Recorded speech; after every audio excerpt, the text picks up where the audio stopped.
Bonjour à tous. Donc après avoir fait le débrief et l'analyse du match entre Nantes et l'Olympique de Marseille, donc le débrief est en train de se publier. Dès qu'il est publié, je vous le modifierai un petit peu. Je vous le rendrai de façon exceptionnelle. Donc le débrief est en cours de publication. On va parler d'un autre match qui va être peut-être de nos concurrents pour l'Europe la saison prochaine, pour la Ligue des Champions. L'AS Monaco face au Racing Club de Lens à Louis II à Monaco, dont le terrain a été un petit peu plus agrandi. Donc c'est le choc de cette quatrième journée de Ligue 1, de cette dernière journée avant l'arrêt des championnats pour 2 semaines suite à la trêve internationale de septembre, où notamment il y aura l'équipe de France qui va jouer 2 rencontres contre la République d'Irlande et contre l'Allemagne. Donc pendant 2 semaines, nous n'aurons pas de Ligue 1. Ça devrait revenir le week-end du 15 septembre, soit un week-end juste avant le démarrage de la Ligue des Champions et des Coupes d'Europe. Donc c'est le choc de ce samedi. À l'occasion de cette quatrième journée de Ligue 1, Monaco reçoit le Racing Club de Lens.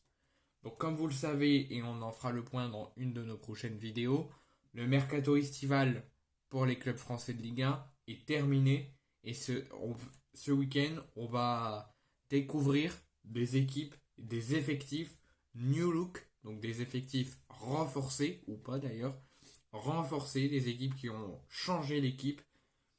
On va les découvrir ce week-end et peut-être même les prochains week-ends. Donc les pelouses de Ligue 1 vont découvrir ces recrues, mais vont accueillir des rencontres. Où à partir de ce week-end, il y aura notamment donc dès ce soir 21h le choc à Louis II dans le Rocher entre Monaco et le Racing Club de Lens. Les Lensois, deux clubs dignes d'un club européen, mais les deux équipes avec un début de saison très différent, pas identique du tout. Avec Monaco, je sais plus s'ils ont déjà perdu un match en ce début de saison, mais ils font un début plutôt correct. C'est pas dégueulasse, il y a du bon jeu. Des fois c'est lent, mais c'est un début de saison pas inquiétant du tout. Côté Lensois, c'est encore un petit peu plus inquiétant. Aucun match de gagné en 3 journées avant la quatrième de ce soir. Donc 4 journées sans la moindre victoire. À quelques jours, à quelques semaines du démarrage de la Ligue des Champions. Et avec la récente défaite à Paris, au Parc des Princes. Donc si les 100 qui sont dans le dur ne s'imposent pas dans le Rocher ce soir, là, avant, on ne sonnait pas encore la sonnette d'alarme, on disait que ce n'était que le début, on pouvait être inquiet, mais il y a encore l'opportunité de se réveiller. Mais si les 100 qui n'ont pas le droit à l'erreur pour éviter de perdre vraiment trop de points avant la trêve, si les Lensois s'inclinent ce soir, là je pense qu'on pourra être ultra inquiet et qu'on devra sonner très rapidement la sonnette d'alarme.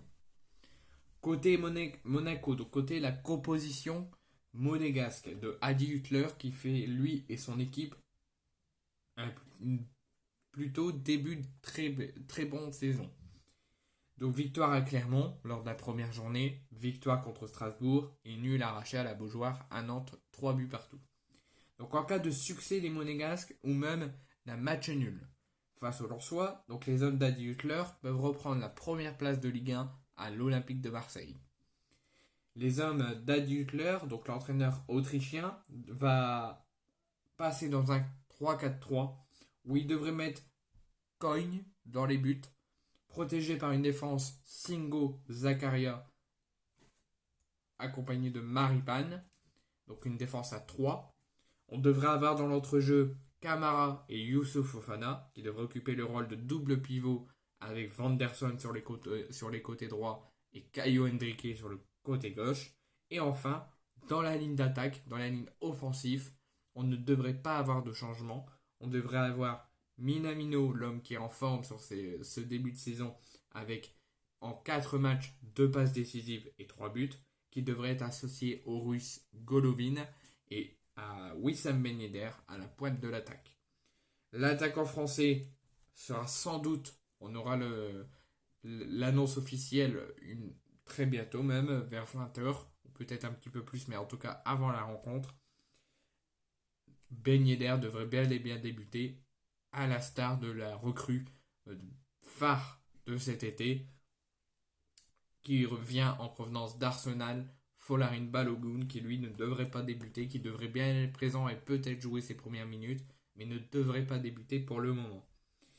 Côté Francaise ou son équipe qui ne veut pas que ça sonne déjà l'alarme et qui ne veut pas être dans une mauvaise posture à l'entame de la Ligue des Champions.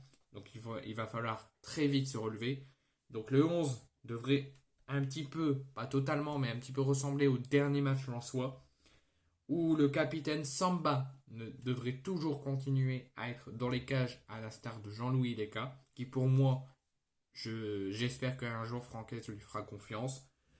Il devrait être protégé et la défense devrait évoluer à 3 avec Grady, Danso et Medina. Bien sûr, avec... voilà. Donc Zotoka est attendu pour évoluer dans le couloir droit, à la surprise générale, puisque Frankowski est forfait puisqu'il est blessé.